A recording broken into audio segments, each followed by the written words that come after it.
Assalamualaikum warahmatullahi wabarakatuh.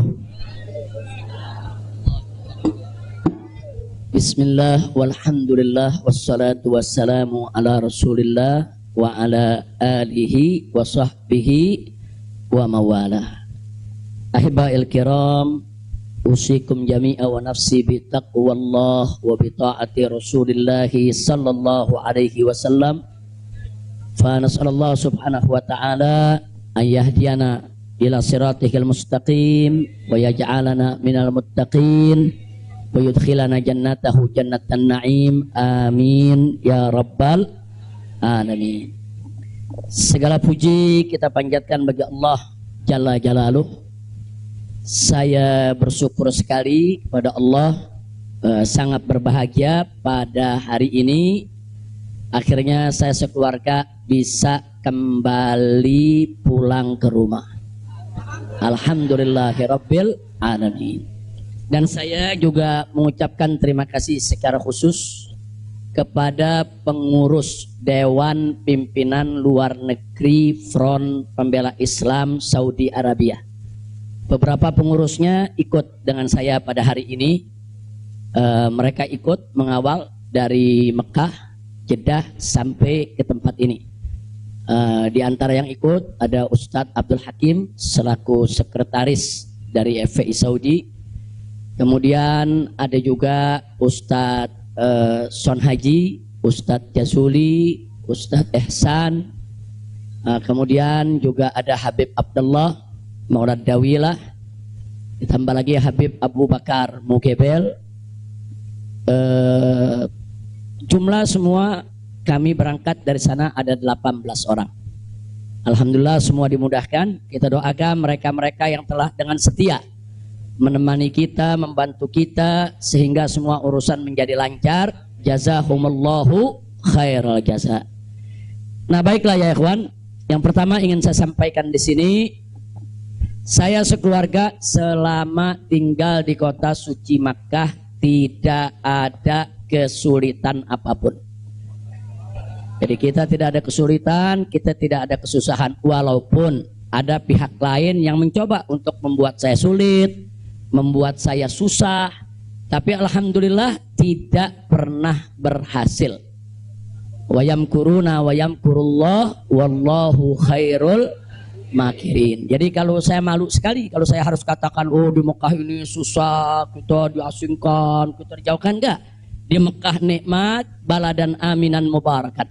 Kita mendapatkan kenikmatan di Mekah luar biasa. Di sini saya banyak kawan, sampai di Mekah saya dapat kawan juga tidak kalah banyaknya. Di sini kita punya jamaah, sampai di Mekah juga kita punya jamaah.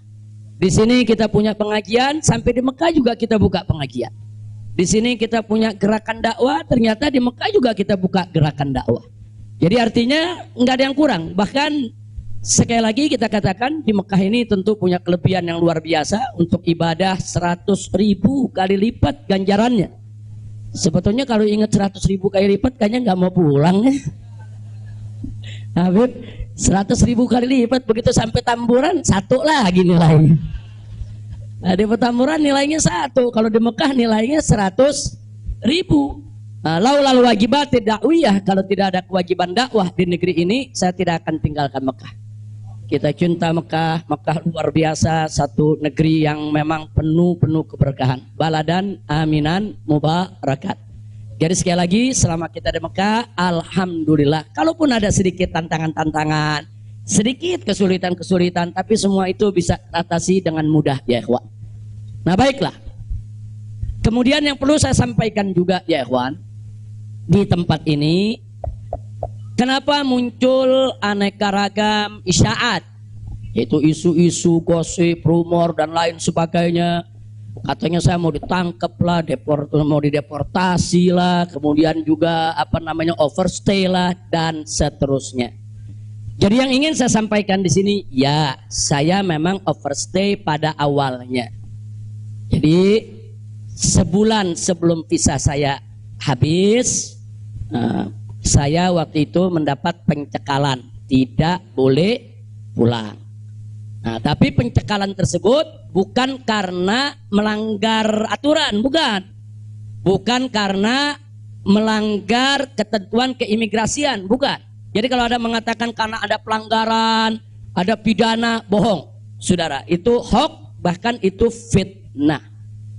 Jadi saya dicekal li asbabin amniyah. Itu ditulis dalam surat cekalnya. Li asbabin amniyah, karena alasan keamanan. Nah, biasanya kalau alasannya melanggar di situ ditulis mukhalafatun nizam atau at-takhalluf anin nizam. Nah, itu namanya melanggar aturan. Nggak ada. Di dokumen saya tidak ada kalimat at-takhalluf anin nizam atau mukhalafatun qanun. Nggak ada. Yang ada adalah li asbabin amniyah, untuk alasan keamanan. Nah, tentunya saya tidak diam. Saya terus melakukan lobby dengan pemerintah Saudi, dengan otoritas Saudi. Ini asbabun amniyah yang bagaimana maksudnya. Kemudian kenapa saya tidak bisa keluar dan seterusnya. Ini terjadi pembicaraan yang cukup panjang ya, ikhwan. Tapi memang mereka sendiri mengaku. Jadi saya ini di sana diperiksa oleh Badan Intelijen Saudi, saya diperiksa oleh Dewan Keamanan Saudi, saudara. Nah, belakangan, saudara, kenapa saya diperiksa? Mereka mendapatkan laporan sampah dari negeri ini ya. Jadi mereka bilang ini zubalah. Nahnu nafsul alal maklumat kadzibah. Kita mendapat informasi yang bohong. Bahkan mereka bilang zubalah. Zubalah itu sampah ya, kawan. Informasi sampah tentang Anda.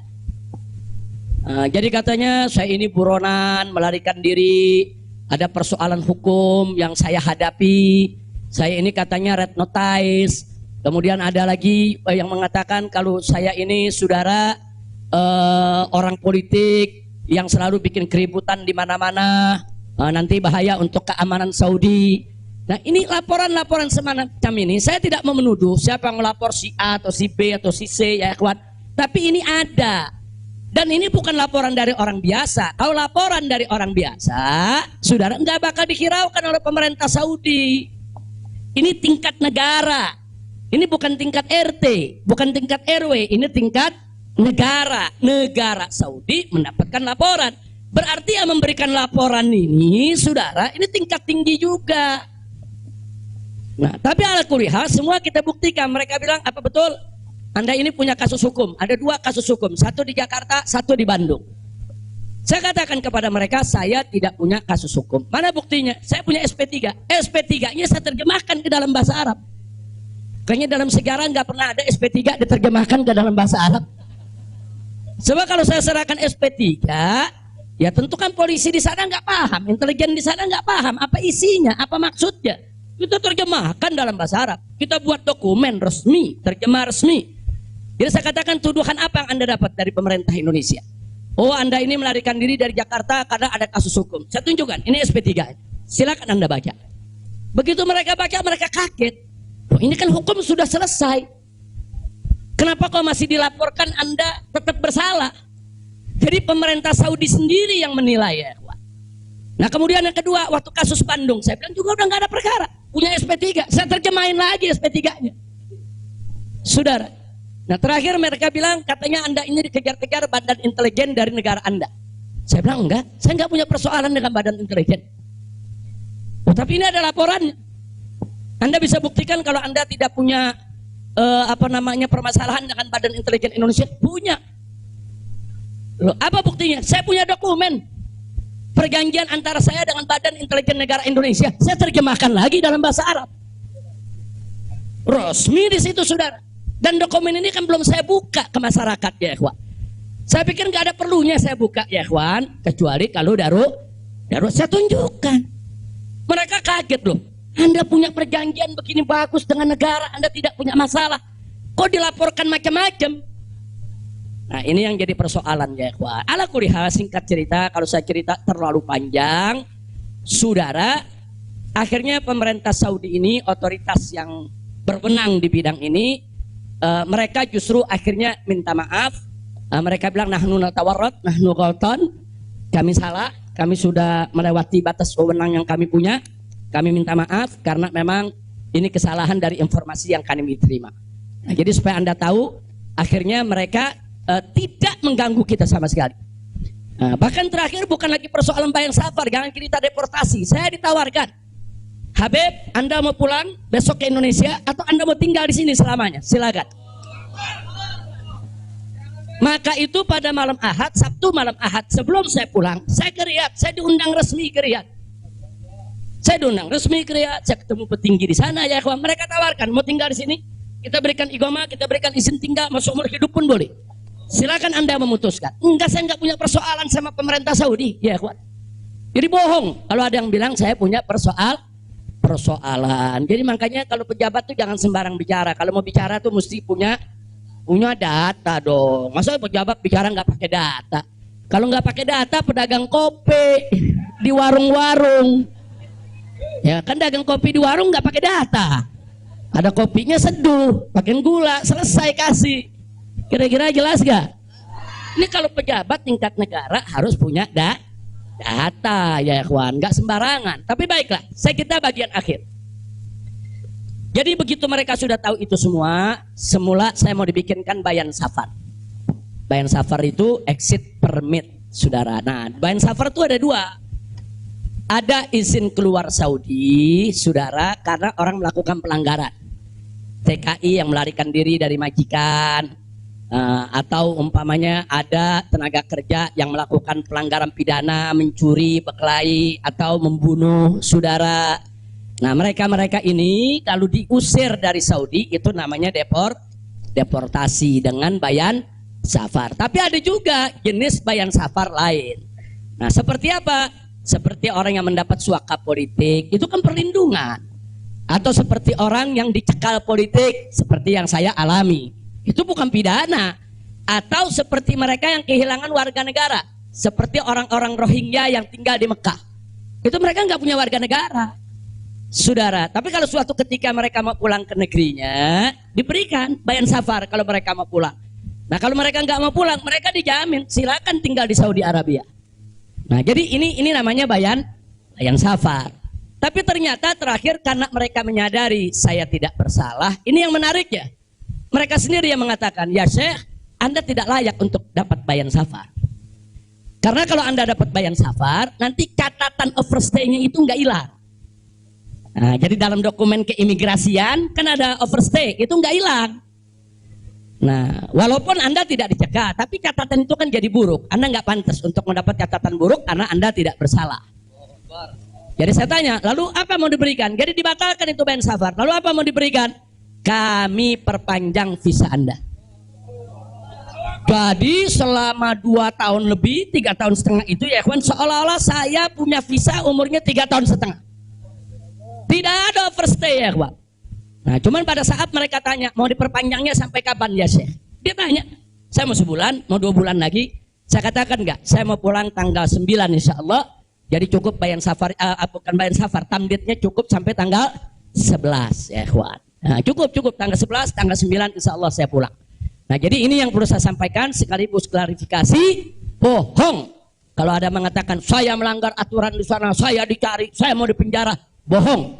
Nah, dan saya sesalkan kalau kalimat-kalimat semacam itu keluar dari mulut pejabat ya kawan. Kira-kira jelas tidak? Paham semua? Baik. Nah, ternyata upaya mereka menggagalkan saya pulang, saudara, nggak berhenti sampai di situ.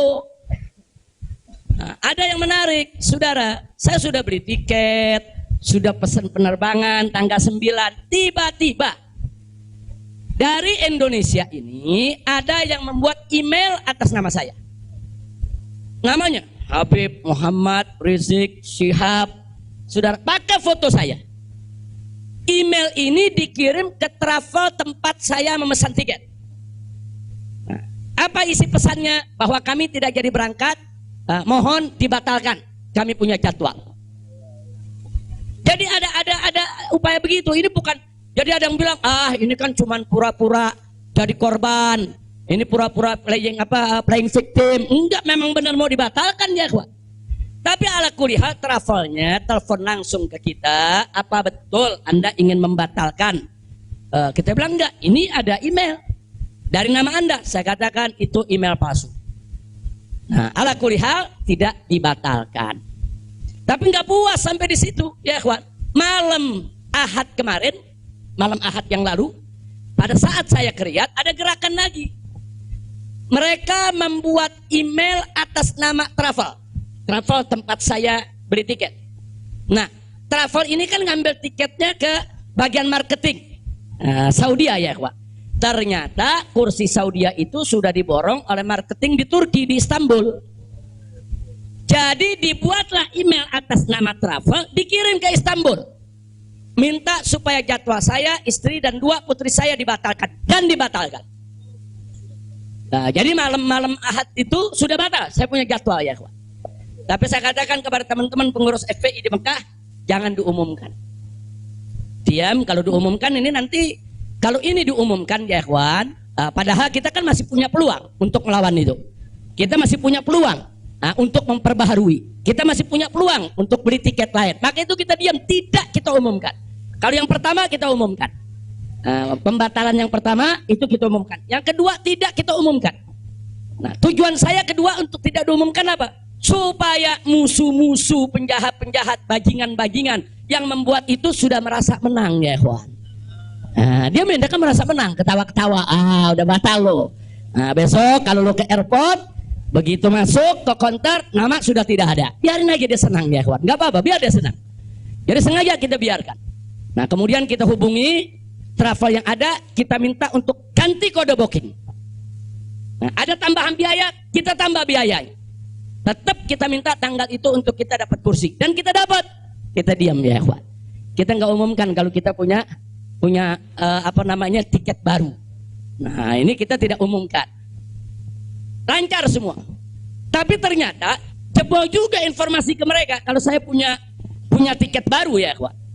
Lalu apa yang terjadi? Pesawat berangkat jam 7. Dari jam 11 siang saya sudah kirim orang untuk check-in. Jam 2 kita sudah full semua, kita sudah dapat check-in. Barang sudah masuk. Tiba-tiba jam 4 sore di airport dapat panggilan, saya punya putri yang satu tiketnya batal. Ini permainan gila-gilaan ini ya kawan. Nah, kita tanya, kita konfirmasi ini bagaimana bisa batal ini? Ya alasannya katanya ada ATM palsu lah, ada orang mengaku bahwa ATM-nya dipakai lah, duitnya dicuri lah, dan lain sebagainya.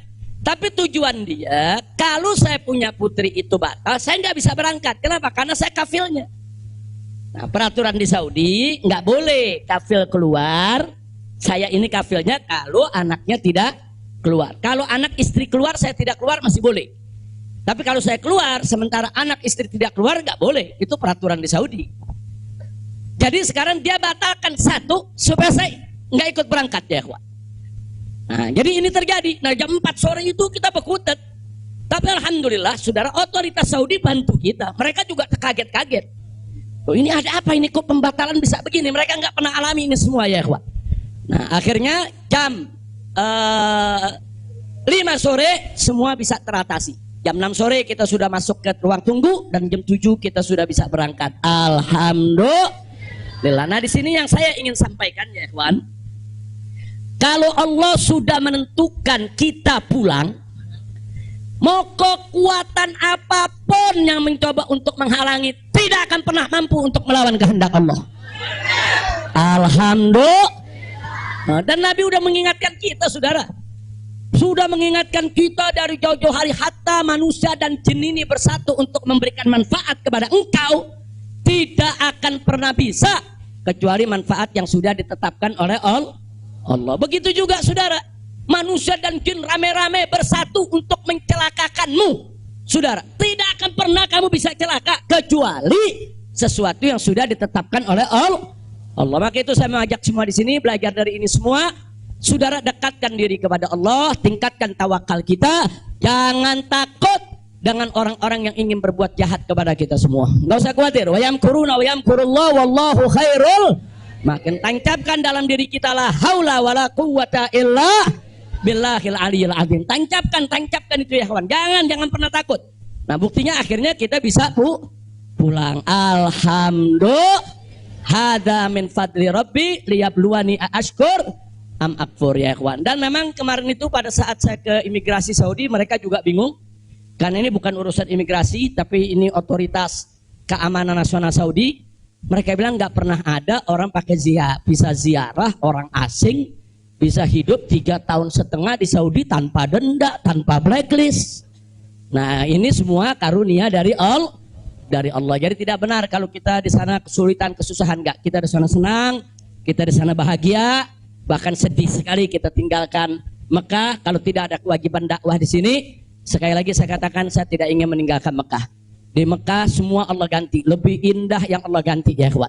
Saya di sana rezeki mengalir terus, makan, minum semua serba berkecukupan, dikit Allah tidak kurangi. Bahkan apa yang kita dapatkan di sana jauh lebih nikmat, lebih berkah ketimbang sebelum saya ke kota suci Makkah. Jadi sekali lagi, alhamdulillah, kalau kita berjuang di jalan Allah, percayalah Allah tidak akan pernah meninggalkan kita. Enggak, Allah enggak bakal tinggalin kita ya kawan. Dimanapun kita berada, Allah enggak bakal tinggalkan kita. Kalau kita berjuang untuk Allah, intan surullah yansurkum. Jika kamu ya ayyuhalladzina amanu, hai orang-orang yang beriman, intan surullah, jika kamu memenangkan Allah, membela Allah, berjuang untuk Allah, yansurkum, niscaya pasti Allah akan memenangkan kamu sekalian. Jadi jangan takut. Allah dengan caranya Allah punya kemauan ya. Allah akan selamatkan kita, Allah akan lindungi kita, Allah akan beri keberkahan kepada kita. Dan selama di Mekah, alhamdulillah, saya juga sudah menyelesaikan yaitu disertasi doktor saya sebanyak 1000 halaman ya kawan. Dalam bahasa Arab, alhamdulillah semua berkah. Dan saya punya putri juga yang tinggal di Mekah, akhirnya punya kesempatan menghafal Al-Quran. Akhirnya mereka sudah lebih dari 10 juz hafal Al-Quran. Ini semua yang di sini kita nggak dapat, di Mekah kita dapat. Alhamdulillah, setiap tahun kita bisa melaksanakan ibadah haji, setiap minggu kita bisa melaksanakan ibadah umroh, kita bisa iktikaf di masjid bebas. Saya bisa ke Madinah, ke Jeddah, ke Taif, ziarah kemana-mana tempat. Tidak pernah dilarang oleh otoritas Saudi.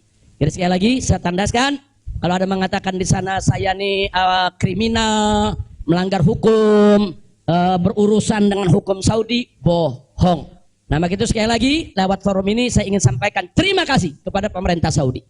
Saya sampaikan terima kasih kepada pemerintah Saudi dan apresiasi yang tinggi, di mana selama keberadaan saya 3,5 tahun di sana, mereka telah memperlakukan saya secara baik, kemudian mereka telah memberikan segala kemudahan. Jazahumullahu khairal jaza. Ya kita yang baik kita apresiasi, yang tidak baik kita kritisi. Nah jadi kalau ada mengatakan Habib kok terima kasihnya sama pemerintah Saudi aja, pemerintah Indonesia bagaimana? Ya baik dulu dong. Kalau baik nanti kita terima kasih. Kira-kira betul gak? Betul gak? Kalau pemerintah baik wajib gak terima kasih? Wajib kita apresiasi. Kok Habib belum terima kasih? Ya belum baik. Tunggu baik dulu. Kalau baik kita terima kasih. Kayak kemarin Pak Mahfud mengumumkan yang mau jemput silakan. Nah baik gak tuh? Kita terima kasih. Terima kasih Pak Mahfud. Umat akhirnya diizinkan untuk menjemput. Alhamdulillah. Tapi pada saat Pak Mahfud bilang Habib Rizik ini deportasi kriminal, itu baik apa enggak? Enggak terima kasih. Jadi kita objektif aja. Yang baik kita terima kasih, yang enggak baik kita luruskan. Insya Allah. Nah ini yang saya mau sampaikan semua. Jadi tenang-tenang saja, biarkan nanti beri kesempatan saya supaya istirahat dulu. Ya ikhwan, insya Allah nanti kita dakwah lagi, kita keliling lagi, bikin pengajian lagi. Mudah-mudahan Allah Subhanahu wa taala memudahkan segala urusan kita. Jadi di sini saya mau tandaskan sebelum saya akhiri, sekali lagi kita yang ada di sini, habaib ulama, sekali lagi kita bukan musuh pemerintah. Kita bukan musuh negara, kita bukan musuh tentara, kita bukan musuh polisi, kita musuh kezaliman, kita musuh kecurangan, kita musuh kemunafikan, kita musuh segala kejahatan. Betul? Betul? Nggak ada kompromi saudara. Melawan kezaliman, kemunafikan, kejahatan, tidak ada kompromi. Kalau ada mengatakan Habib Rizik bisakah ke depan ini kita melakukan rekonsiliasi? Saya katakan sekali lagi, rekonsiliasi hanya bisa berdiri atas dasar niat dan tekad yang baik ya kawan. Tapi kalau rekonsiliasi berdiri atas dasar kecurangan, kezaliman, kejahatan, saudara, tidak mungkin. Tidak ada rekonsiliasi saudara. Tidak ada rekonsiliasi saudara kalau kezaliman dibiarkan. Kira-kira jelas tidak? Takbir. Nah, jadi selama pemerintah baik, kita akan apresiasi, kita akan terima kasih.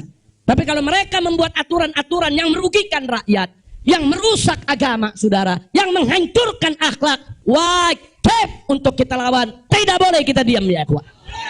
Takbir, takbir. Siap revolusi akhlak? Shallu ala nabi. Itu yang saya mau sampaikan. Jadi sekali lagi, jadi jangan nanti dipelintir-pelintir. Kita ini musuh negara lah, musuh pemerintah lah, musuh menteri. Enggak ada. Loh, kita enggak bersaing untuk nyari jabatan kok, ya. Enggak, kita enggak nyari jabatan. Kita bukan orang partai, kita bukan pejabat, kita bukan anggota DPR. Enggak, kita hanya menginginkan negara ini baik. Nah, ayo kita hijrah minad dzulumati ilan nur. Kita hijrah minal maksiyah ilat ta'ah. Kita hijrah minal khabith ila thayyib. Kita hijrah dong minas sayyiat ilal hasanat. Kita hijrah, ya ikhwan. Nah, yang ada di sini pun juga wajib melakukan revolusi akhlak. Bagaimana revolusi akhlak? Kalau akhlak kita kemarin kurang baik, ayo kita perbaiki ke depan. Kalau akhlak kita kemarin alhamdulillah sudah baik, ayo kita tingkatkan lagi agar akhlak kita lebih baik. Insya Allah. Ini dengar kata revolusi, wah, bakalan kabut lagi, ya. Revolusi. Revolusi itu perubahan drastis. Revolusi itu maknanya perubahan drastis dan mendasar. Nah, jadi kalau perubahan drastis itu kemarin masih tukang bohong, hari ini langsung drastis, dia nggak mau bohong lagi. Nah, itu namanya revolusi. Tapi kalau kemarin tukang bohong, sekarang yang ngebohongnya dikurangin dikit-dikit, itu bukan revolusi. Nah, kalau ngebohongnya dikurangin dikit-dikit bukan revolusi. Itu langsung. Kemarin gak sholat, saudara, mulai hari ini sholat dan seterusnya, itu namanya revolusi. Nah, kemarin suka ngebohong, nah, tahu-tahu sekarang tidak mau ngebohong lagi, itu revolusi. Kira-kira jelas gak? Jadi revolusi itu perubahan drastis dan mendasar. Jadi jangan pikir revolusi itu pakai senjata, bunuh-bunuhan, potong-potongan. Siapa yang bilang begitu, ya ikhwan? Nah, lalu kenapa dipilih kata revolusi akhlak? Kenapa bukan revolusi moral, revolusi budi pekerti, revolusi mental? Saudara, karena kata akhlak itulah yang dipakai oleh Nabi kita Muhammad Sallallahu Alaihi Wasallam. Nggak ada kata yang lebih baik kita pilih kecuali kata yang digunakan oleh Nabi Muhammad Sallallahu Alaihi Wasallam. Kalau kita mau tahu siapa itu bapak revolusi akhlak di dunia, ya Nabi kita. Nabi kita itu pejuang revolusi akhlak. Nabi kita itu pahlawan revolusi akhlak. Nabi kita itu saudara yang meletakkan dasar-dasar revolusi akhlak. Sebagaimana Nabi sabdakan dalam hadisnya, innama bu'itsu liutammima makarimal akhlak. Nah, jadi karena Nabi yang menggunakan kata akhlak, ya kita lebih suka pakai istilah akhlak. Kenapa nggak pakai mental? Karena kata mental dipakai sama Karl Marx. Nah, Karl Marx yang pakai, gembongnya komunis, makanya saya nggak mau pakai, ya kawan. Kecuali kalau Nabi pakai kata mental, ya saya pakai mental. Kalau Nabi pakai kata budi pekerti, saya pakai budi pekerti. Nabi pakai kata apa? Akhlak. Berarti kita perlu pakai kata apa? Siapa suri tauladan kita? Siapa contoh kita? Shallu ala nabi. Allahumma shalli wa sallim alaihi. Kira-kira jelas gak? Paham semua? Alhamdulillah. Saya pikir itu yang bisa saya sampaikan. Terima kasih banyak. Jangan semua diborong di sini. Nah, kan kita masih mau ceramah di mana-mana, insya. Tuh, Bandung udah main pesen aja, Beb, di Bandung, Beb. Nah, insya Allah nanti kita ke Bandung, kita ke Madura, kita ke Lombok, kita ke Aceh, kita ke Pontianak, kita akan keliling semua untuk terus melanjutkan dakwah. Ustadz Maher, Medan, shallu ala nabi. Alhamdulillah ada Ustadz Maher di belakang. Ustadz Maher mestinya duduk di depan, Ustadz. Ta'al. Lampung, insya Allah. Palembang, insya Allah. Nah, ini Habib Hamid bilang jangan jauh-jauh dulu, Pondok Rangon, Jakarta. Al-Jiran Ahad katanya. Khair, insya Allah kita lihat, mudah-mudahan saya sehat walafiat. Dan tadi saya minta maaf, ada sempat kecapean kita. Akhirnya saya turun, saya nggak bisa lagi berdiri. Sempat tidur 10 menit itu di bawah, nggak kuat karena dehidrasi. Itu terlalu haus, terlalu capek, ya kuat. Tapi alhamdulillah setelah 10-15 menit kita bisa berdiri lagi. Alhamdulillah. Nah, itu saja yang bisa saya sampaikan. Jazakumullah khairan jazak.